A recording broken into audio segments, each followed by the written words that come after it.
The Kerala story एक ऐसी movie जिसने इस देश को एक गंभीर चर्चा के मोड़ पर लाकर खड़ा कर दिया है, क्योंकि इस मूवी का विरोध करने वाले वामपंथी बुद्धिजीवी और गैर भाजपाई बुद्धिजीवियों ने यह कहना शुरू कर दिया कि यह मूवी समाज को तोड़ने की कोशिश कर रही है, यह हिंदू मुसलमान के बीच में खाई पैदा करने की कोशिश कर रही है और इससे समाज में ताना बाना हिंदू मुसलमान के बीच में नफरत है ये फैलाया जा रहा है ताकि इससे बीजेपी और संघ को फायदा हो सके। क्या वास्तव में ऐसा है? इस मूवी का संदेश ये है। एक छोटा सा विश्लेषण है, अंत तक जरूर देखिएगा और अपने मुसलमान मित्रों से कहना चाहता हूं कि इस रिपोर्ट को अंत तक जरूर सुनिएगा ताकि आप खुद तय कर सकें कि यह मूवी वास्तव में प्रोपेगेंडा मूवी है या नहीं है। बस आगे बढ़ने से पहले ये कहना चाहता हूं कि आईएसआईएस आतंकी संगठन, क्या इसका मुसलमानों से कोई लेना देना है? मैं मानता हूं कोई लेना देना नहीं है। देखिए छोटी सी रिपोर्ट। हाय, मैं रवि के बिंदास बोल में आपका स्वागत है। द केरला स्टोरी मूवी जैसे ही उसका ट्रेलर रिलीज हुआ तो पूरे देश में तहलका मच गया।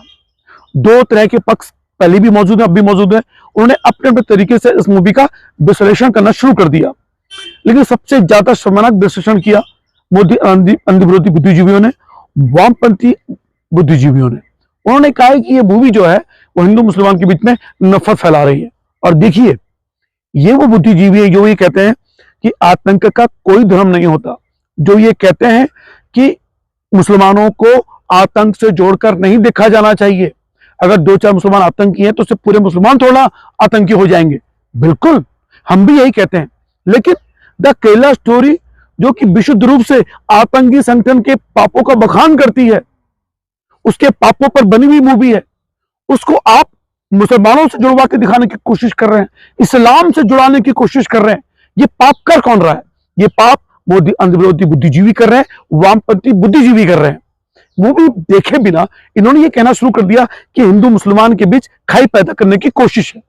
आप ये बताइए, एक मूवी जो आईएसआईएस यानी Islamic state of Iraq and Syria जैसे आतंकी संगठन जो इस्लाम के नाम पर बना है और इस्लाम की मान्यताओं को धराशायी करता है और जिसे आम अमन पसंद मुसलमान नकारता है, ऐसे संगठन को वो कहता है कि ये हमारा प्रतिनिधित्व नहीं करता, ऐसे संगठन को मानते नहीं कि मुसलमानी संगठन है। और मोदी अंध विरोधी बुद्धिजीवी, वामपंथी बुद्धिजीवी भी ये मानते हैं कि आईएसआईएस का मुसलमानों से कोई लेना देना नहीं है। तो जो मूवी आईएसआईएस के पापों पर बनी हुई है उसे आप मुसलमानों से जोड़कर क्यों देख रहे हैं? क्यों देश के अमन पसंद मुसलमानों को भड़काने की कोशिशें कर रहे हैं? अब आगे बढ़ने से पहले एक चीज कहना चाहता हूं।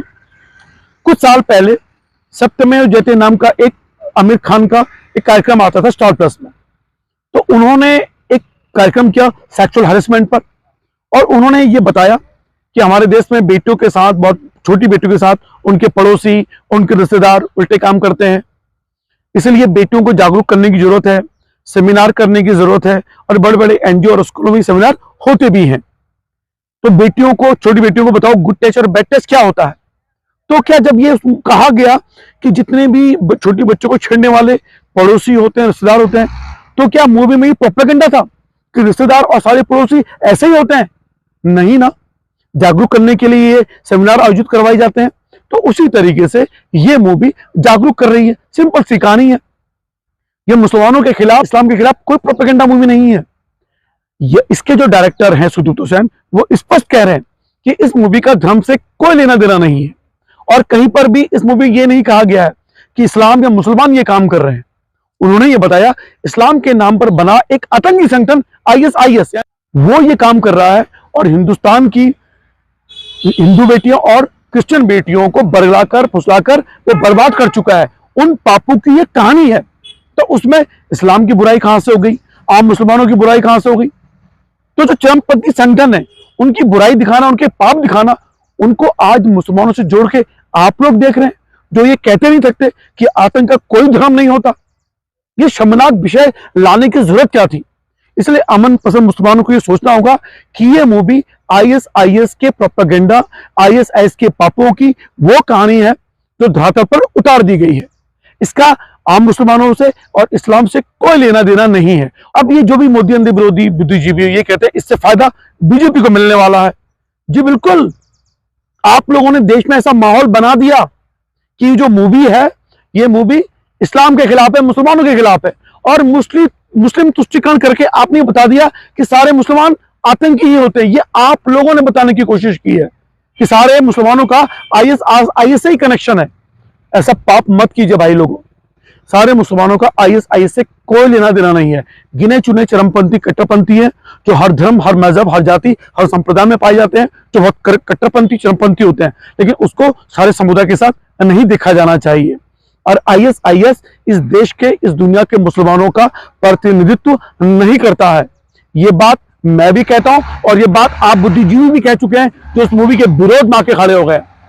अब जब पठान मूवी आई थी तो चरमपंथी हिंदू संगठनों ने इस मूवी का विरोध किया। अब आपने बड़ा कहा कि अभियुक्त की जाति होनी चाहिए, ये तो ऐसे हैं तो वैसे हैं। तब मैंने भी कहा था कि मूवी को थिएटर में आना चाहिए।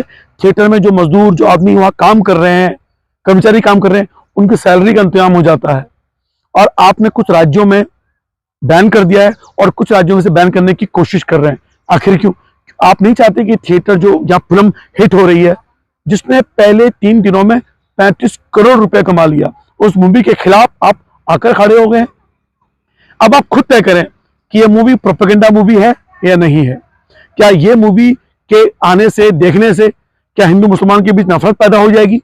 कतई नहीं होगी, क्योंकि इस मूवी में ऐसा कोई संदेश नहीं है कि आपको इस्लाम से नफरत करती है, आपको मुसलमानों से नफरत करनी है। कहीं पर भी इस मूवी में संदेश नहीं दिया गया है। लेकिन ये जो वामपंथी मीडिया है, वामपंथी बुद्धिजीवी हैं, इन्होंने ऐसा माहौल बना दिया है जिससे वो आम हिंदू भी डरने लगा है। क्योंकि आपके मुस्लिम तुष्टीकरण से जो आम हिंदू भी थोड़ा सा इन बातों पे ध्यान नहीं देता था, अब वो ध्यान देने लगा है। अब वो एकजुट हो रहा है। फायदा किसको होगा? बीजेपी को, क्योंकि उनको लगता है कि मुस्लिम तुष्टीकरण पार्टी करने वाली बीजेपी नहीं है। तो इस बीजेपी को फायदा कौन पहुंचा रहा है, ये मूवी या आप जैसे बुद्धिजीवी? ये आप तय करें जो इस विश्लेषण को देख रहे हैं। मैं अभी भी कहता हूं, पूरे होश हवस में कहता हूं कि इस्लाम का, मुसलमानों का आईएस से कोई लेना देना नहीं है। फिलहाल बाकी आप समझदार हैं। उम्मीद करता हूं कि रिपोर्ट आपको पसंद आई होगी।